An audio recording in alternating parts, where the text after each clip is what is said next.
actually the mindset of teachers is a very interesting one, because it's not about we are here to teach, but it's we are here to make sure that everyone learns.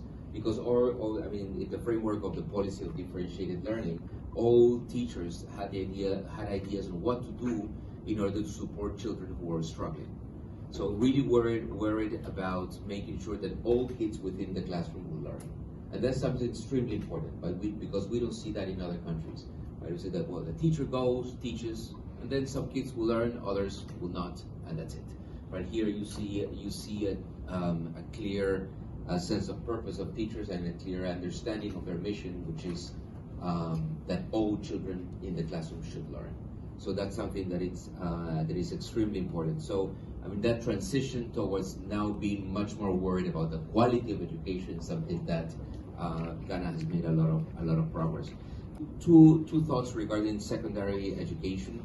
One is that it is very important that in addition to the basic subjects, I mean, there's a lot of emphasis on STEM issues, on science, technology, and math, engineering.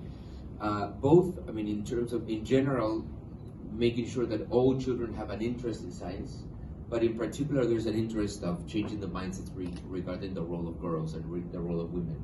So making sure that they do have access to STEM education, not only because it's important, but also to change the mindsets of people and the perceptions of people that there are certain occupations, certain roles that women should play, which are different from men, right? So that change in mindsets that this type of investment might have, I think it's very important. The other important point in the case of secondary, particularly junior secondary, is this interest of being more efficient with the resources that the country has. Particularly in the context of a more complicated fiscal situation. But that's something that we see in all countries, that, I mean, be efficient with the resources that we have is critical. And something very interesting that the government is doing is the consolidation of junior secondary schools.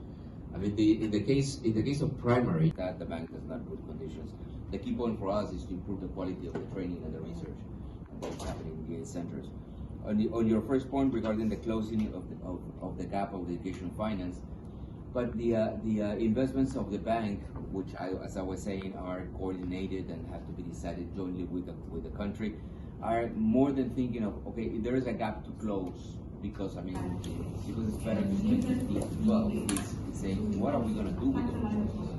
Right? It's okay. So we need whatever $300 million, right? But it's gonna be they're gonna be used for what, right? To leverage which reforms of the country.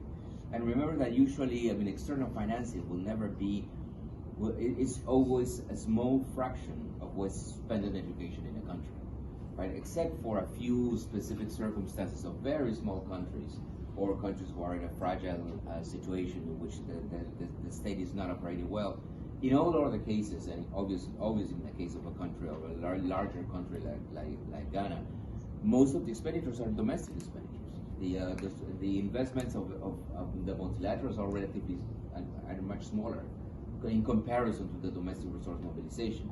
So actually, our interventions are to leverage and support the reforms that the country is doing, and that the bulk of those reforms will be financed by domestic resources, right? So, and second is that when you say that expenditures should move from 12 to 15, you're thinking they should move permanently, right, from 12 to 15, right?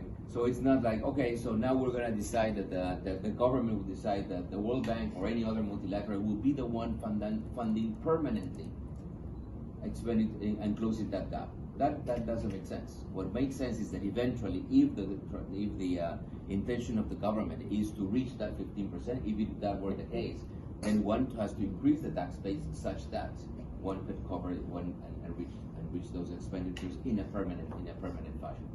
Separately, one will decide, oh, maybe we can use the resources of the bank to leverage and reform, to bring technical assistance, right? But it's never thought of. I would never see resources of the bank as a way to close permanent gaps.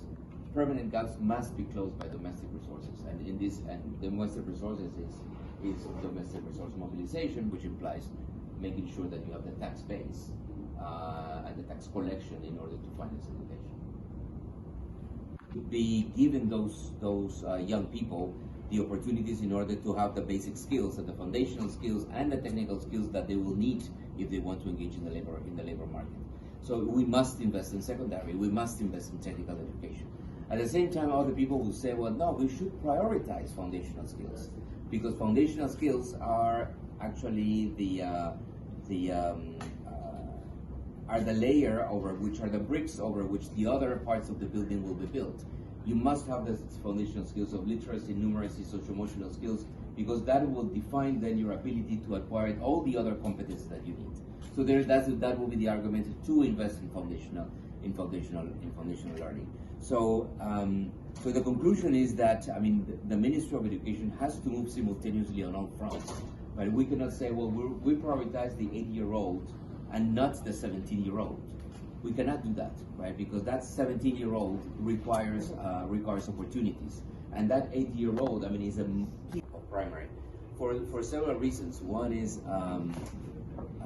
you need to spend on secondary, you need to spend on technical education, because you must give opportunities to young people.